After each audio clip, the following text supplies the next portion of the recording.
and that person is above siya sa 90 na students, 90% of the students. And Errol, can you use read the number 3 statement? Standard scores help identify how far a student scores from the average performance. So, is it true or false? True. So, how do you say so? Okay, so you answer. Ba't mo nasabing true, tapos You can. sabi Hello friends. Si Joshua.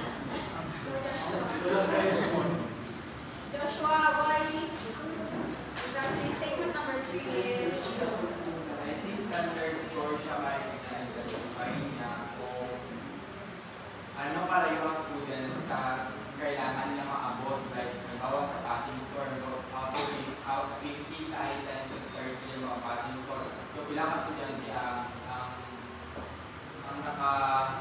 nakabasa or wala. So ikaw mo na standard score na i-identify yung pila ka student, ano para yung student sa kailangan niya maabot. so yes, no, tama siya. Meron tayong keywords dito, like this one. The score is from the average, how far a student score is from the average performance. So you all know that the standard score is where you see how far does the score of the student from the average. So the statement number 3 is true because the standard score, like z-score, show how many standard deviation a score is above or below the mean. So making it easier to understand a student position relative to the average. So number 4 is everyone with the statement.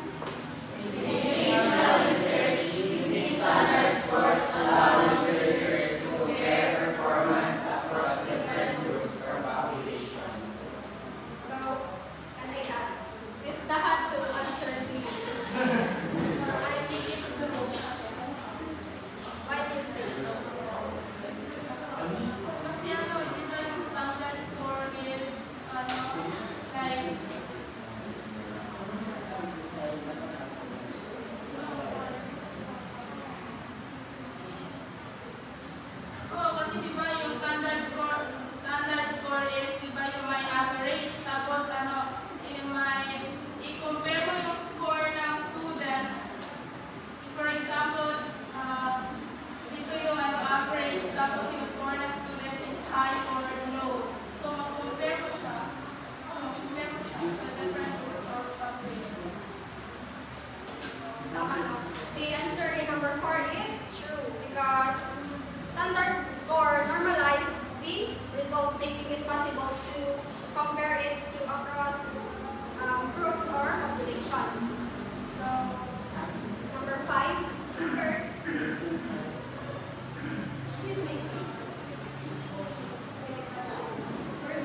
sila mag-adjust sa kanilang teaching strategies.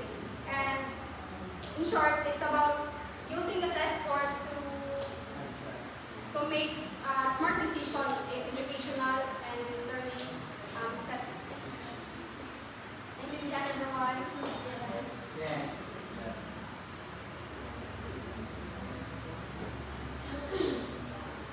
So here's the purpose and benefits of interpretation of assessment result. To measure and evaluate the purpose, you have measure and evaluate students' learning and achievement, identify learning gaps and areas for improvement, guide instructional planning and differentiation, monitor students' progress over time, communicate performance to stakeholders like the students, parents, and administrators. The benefits we have support data-driven instruction and interventions, increase accountability and transparency in education, promote equity by identifying underserved learners, encourage reflective teaching and continuous improvement. So, to sum that up, I have here the conclusions, purpose and benefits. The interpretation of assessment result is essential for understanding how well the students or the programs meet the learning objectives. And also it informs the decision making to improve teaching, learning, and curriculum alignment. And through accurate interpretation, it helps identify the strength, the instructional gaps, and areas that needs to be improved, and it can also obtain the program enhancements. So sharing, and it also foster collaborative discussion among the educators. So it leads to curriculum revisions. For example, the K-12 yung K-12 is nirevise siya into matatag curriculum para mas more on hands-on, like mas simple, like para more mahasa yung mga students. And also for better advising and enhance the academic service.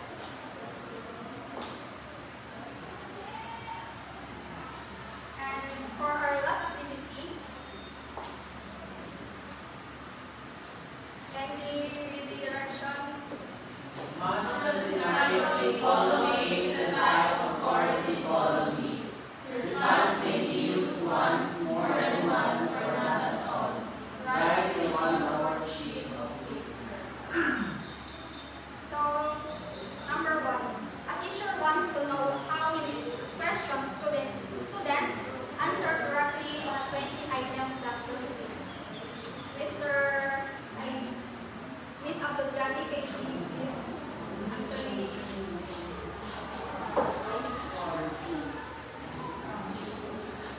Why bucket Ross?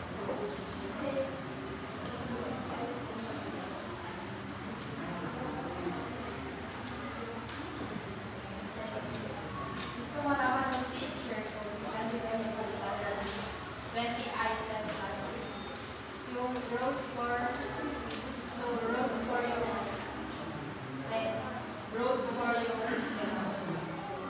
Tama, no? It's zero score because ang hinahanap ng teacher dito is kung ilan yung correct answer ng mga students. And number 2, a student received their college entrance exam results which have been scaled to account for test difficulty across multiple versions. Mr. Abdullah, can you please answer please? Students who major concentration in science course. Which subject students are The answer is the rest. Why? Because as you can see,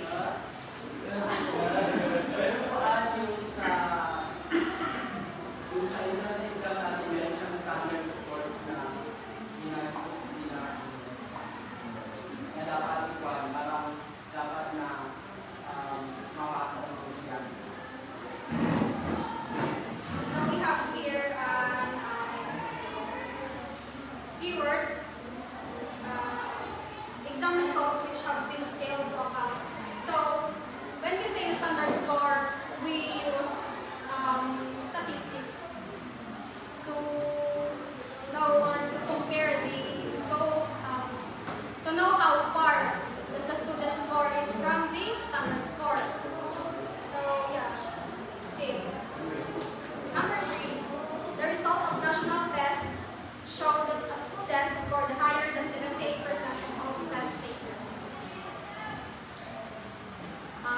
Red, can you please answer the question?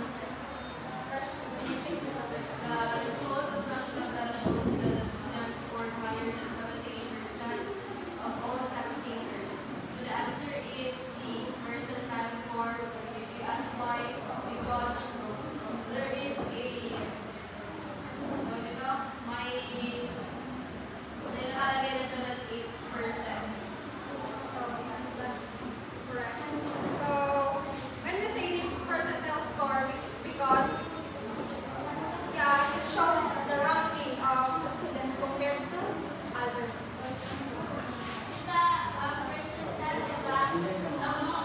Based on sa video ko, most common na nami-misunderstand is 78% is similar sa percentile score. Ano ba yung difference nila talaga? Kasi di ba ang 78% hindi siya percentile score? Wala siya pala. Percentile score siya, yung ranking kasi yung percentile score. Yung question mo is, anong pinagkaiba ng percentile score sa percentage score? Hindi kasi na hindi-misunderstand. Yung percentage score is yung raw score nag-convert siya into percent. So, statement number 5. A teacher gives a diagnostic test and needs to quickly find out who needs remedial help based on correct answers. These are received. Kasi it was based on the correct answers. Yes. So that's correct. So it's based on the correct answer of the students. So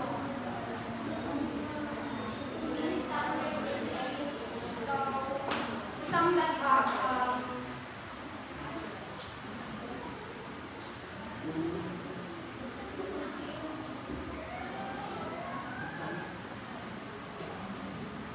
so the interpretation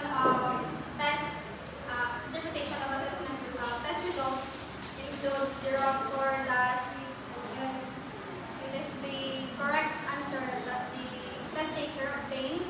The percentile score is the ranking, while the standard score is the how far the score of the student is from the average. And also the scores offer different insights. Like those yung sinasabi ko. And it also has strength and limitations. And for instance, the raw score is lack of context kasi hindi siya ma-compare. It's just the correct answer of the student. While the percentage is minsan na may misinterpret siya, like yung sinabi kanina ni Miss Kukuan, like na-misinterpret siya into percentage. Ma-compare siya into percentage score. While the standard score is confusing kapag hindi aware yung person kung paano i-calculate paano mag-calculate ng standard scores. And therefore, careful and accurate interpretation is necessary to ensure assessments truly support student learning, guide instruction, and inform policy. And that's all for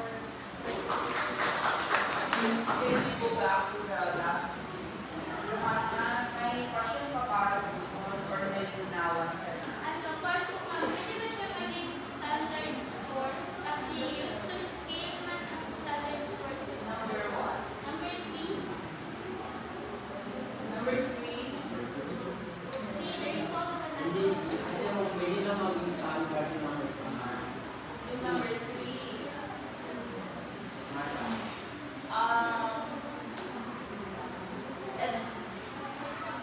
Tandaan niyo ha,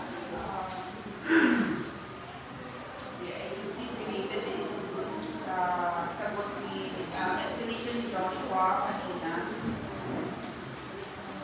When we talk about magkaiba yung 78% correct sa 78% of the test taken. Ang nakalagay dyan sa number 3, 78% of the test takers. Hindi 78% correct. Kung 78% correct, percentage score yun. Pero kapag ang score niya mas mataas kaysa 78% ng lahat ng nag-take, you are actually describing percentile. Alright? Kung ang percentile score mo ay 80, ibig sabihin, whatever your score is, we don't know what your score is, but your score is higher than 80% of all the test takers.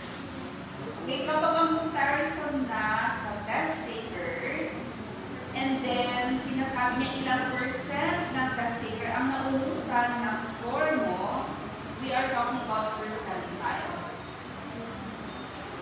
Okay? So, another interpretation there is that that score belongs, 78 percentile, your score belongs to top 22% of the test takers.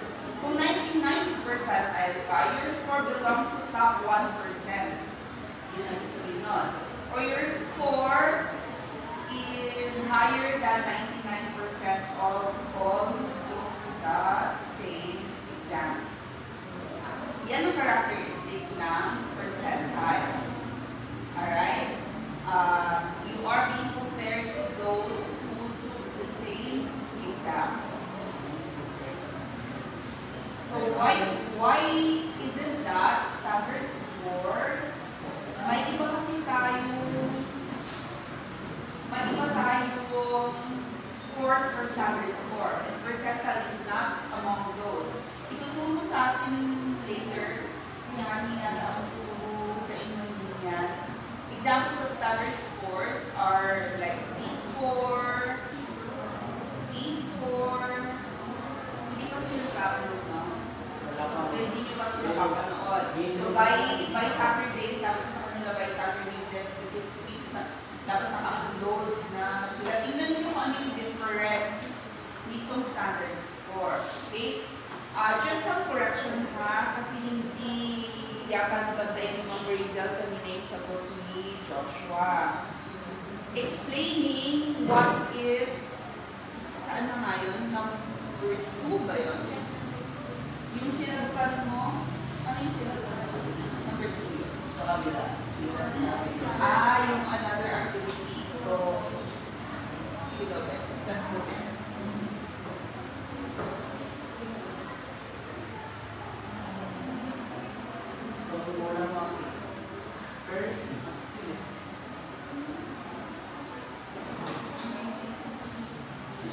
At the explanation kasi ni Joshua kanina ay something about, saan na yun? Number 3, standard scores help identify of our students' score is from the average performance. Parang yung nakuha ko explanation ni Joshua kanina, ang comparison ay yung passing. Meron ka bang nabanggit kanina na passing score? No. Are we talking about passing score if we refer to standard scores? Alright. Ba't hindi ka nag-comment kanina sa sagot niya? Na-note ko yun o naalala niya, sinagot niya yung passing. Bakit mali yung explanation na yun? What's wrong with that explanation? Kasi po man, yung standard score po man is, yung gina-convert na lang po yung how far po yung raw score ng isang student sa standardized score po. Okay, ang standard score kasi, very important sa kanya ang average score. So, sa lahat ng nag-take, ano ang average nila? Ang standard score, how far you are from the average score. Yan ang standard score. So, halimbawa later, your Z-score is 1, ibig sabihin 1 standard deviation away ka from the average. Ibig sabihin niya, mas mataas ang score mo kaysa karamihan, average.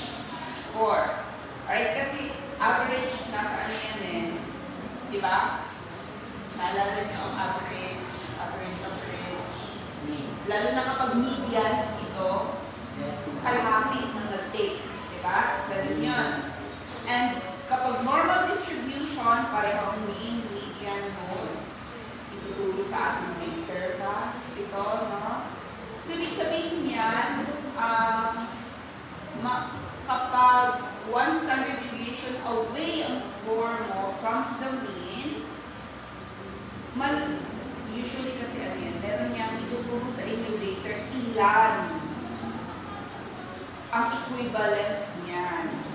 So it's like, I'm not mistaken, nasa 30 plus. So nasa 8, parang mga nasa 80 more percentile pa kapag 1 standard deviation away from the mean. Maybe I'm not making sense right now since hindi pa nila dinidiscuss yung part na yan. Gusto lang natin i-point out na we're not talking about passing scores when we talk about standard score. Sa standard score, hindi natin malalaman kung ang passing. Ang malalaman lang natin gaano kalayo o kalapit ang score mo sa average score. Kaya limitation siya. Hindi natin alam kung may mastery ka ba o wala. Pwede kasi na higher than the average ang score mo. Pero pagdating sa mastery level, kulang ang mastery mo. Pwede ganun kasi eh. Alright? Yung parang ikaw yung highest pero bagsak ka rin ang score mo. Parang ganun. Although hindi natin alam kung bagsak ba talaga o pasali yung score mo. Okay, so yan ang disadvantage. Tandaan niyo, yan ang disadvantage na kapag norm ang reference ng interpretation natin. May question ako actually, sino mag-discuss ng skill score? Okay, dapat pinagsama pala ang standard at saka skill kasi yun yung medyo meron kasi ibang mga explanations kanina na I think pang skill score yun.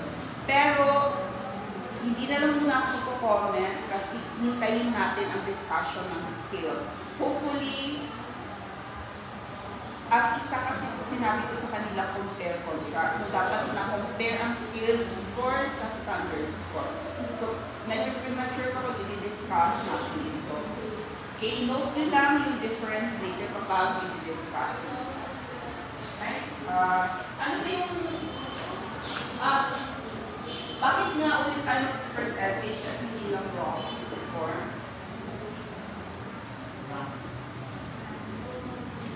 Wala tayong ranking sa percentage, ha? Bakit tayo mag-percentage instead of raw score lang? Hindi mo rin hindi rin sa'yo ang percentage? Actually, percentage score ko yung sa sinabi ko na bakit. Pero yung naging search ko po is percentile score. Kaya pala ako nagtataka, bakit ka nag-percentile eh, pang kay ano lang. Di ba in-assign ko yan kay Honey yata, ang percentile. Okay, percentage. O sige, bakit tayo mag-percentage score at hindi yung sapat ang raw score?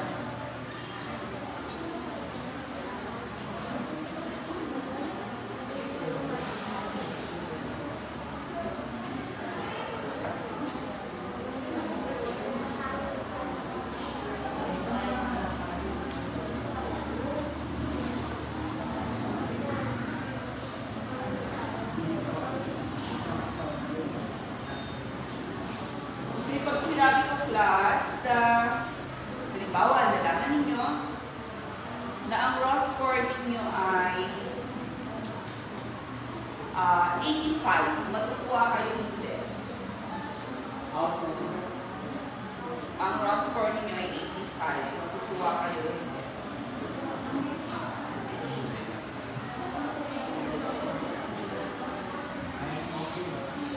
Pag 95 ang raw score ninyo, matutuwa kayo hindi. 95 over 200.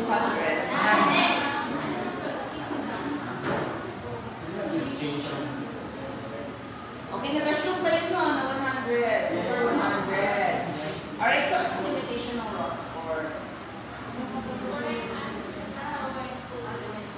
Bakit hindi sapat ang raw score lang?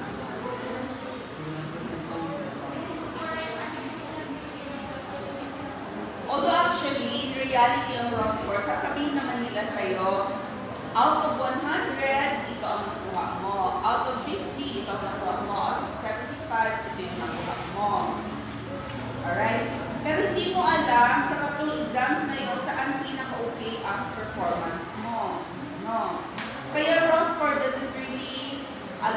us to compare our performance across different subjects. Percentage may be able to do that, right? So, with the percentage, although may limitation pa rin ang percentage. Alright, sige, let's give a hand to our teacher and